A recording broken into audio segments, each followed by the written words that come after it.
What's going on, Flo? It's Flobo here with another edition of Flobo Tries, the most special episode of the show. Recording it in my room, my living room. I guess Studio 2. There's doing construction next door, and so I'm pretty sure you're going to hear a lot of alarms going off. But I'm letting you guys know in advance. This is what content is. On today's episode, I'm trying Clotted Cream for the first time. I was on YouTube a couple weeks ago.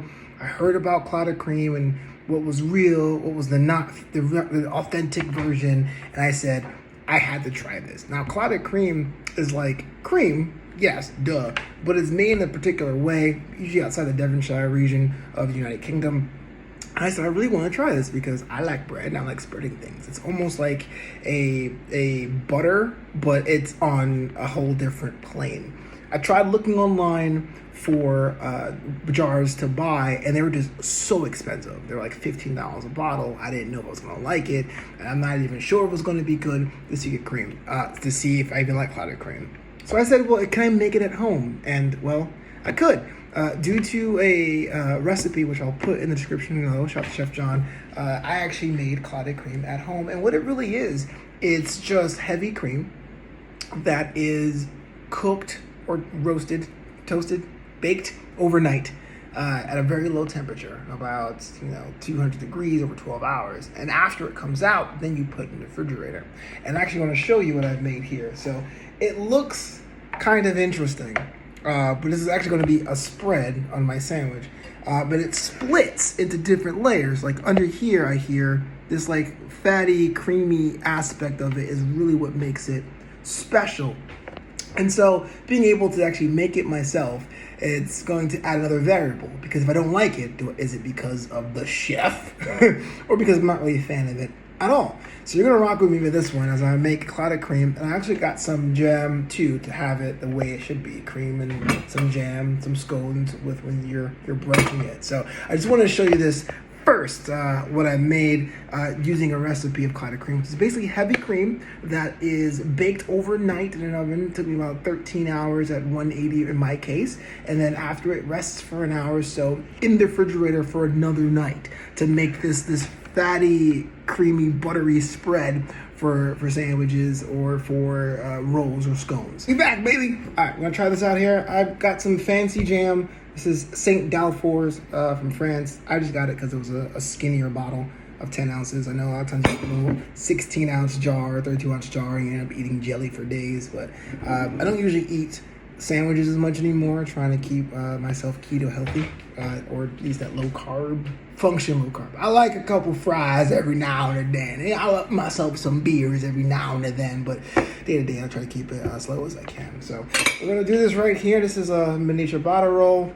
I'm sure you could probably use scones or something along those lines. I just wanted something that's very simple. Again, I didn't want to make like a roll of like biscuits either. You know what I mean? Like I could have easily did like the Pillsbury Doughboy rolls or something along those lines. As I try to make my way through these rolls, I realize that ciabatta rolls aren't really flat, so I'm kind of struggling just the way that is. You can tell how hot it is fresh out the oven of how steamy it is. All right, so back to my Clotted Cream experiment.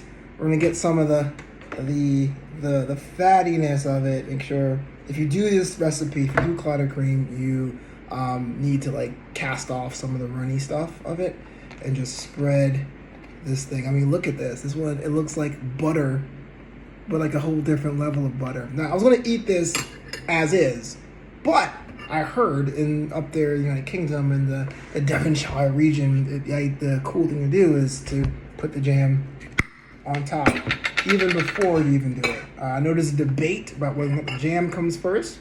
To be fair, if left to my own devices, I probably would put the jam first, or at least put one on one side and one on the other and smash them together. But it seems everyone in the United Kingdom that I can come up with has told me majority, you put the Clotted Cream first, and then you put the jam on top. All right. I want to make sure I get that advertising out the way. So this is it. This is me. This is me and strawberry fruit jam and Clotted Cream the first time on a mini ciabatta roll. Again, if it's not good, I don't know if it's because of the Clotted Cream or if it's because your boy can't cook worth a damn. It smells decent.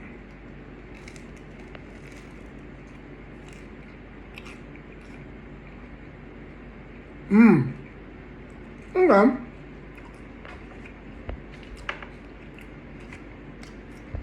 I like it. So what it ends up tasting like, to me, it's like the mixture of like butter crossed with cream cheese. Now, by that I mean the flavor isn't as intense as cream cheese because that's a whole other thing altogether. But it's kind of in that neighborhood, and then the milky, creamy butter kind of like balances it out of it. I see why it's a staple in communities around there. I'll say it's worth trying out. It's worth trying out if you're in a pub that has it. I say get it. If you're in a family of 3 or 4, you want to experiment with your own version of clotted cream, go ahead and do it. As someone being a single bachelor in my apartment, probably too labor intensive to have so much castaway. How much cream can I actually eat? But yeah, it's pretty solid. Yeah, I'm kind of glad I did it the old-fashioned way by buying the cream from the store and making it myself. Well, there you have it. I feel more cosmopolitan already. This is Clotted Cream. This is Flobo Tries. Thank you so much.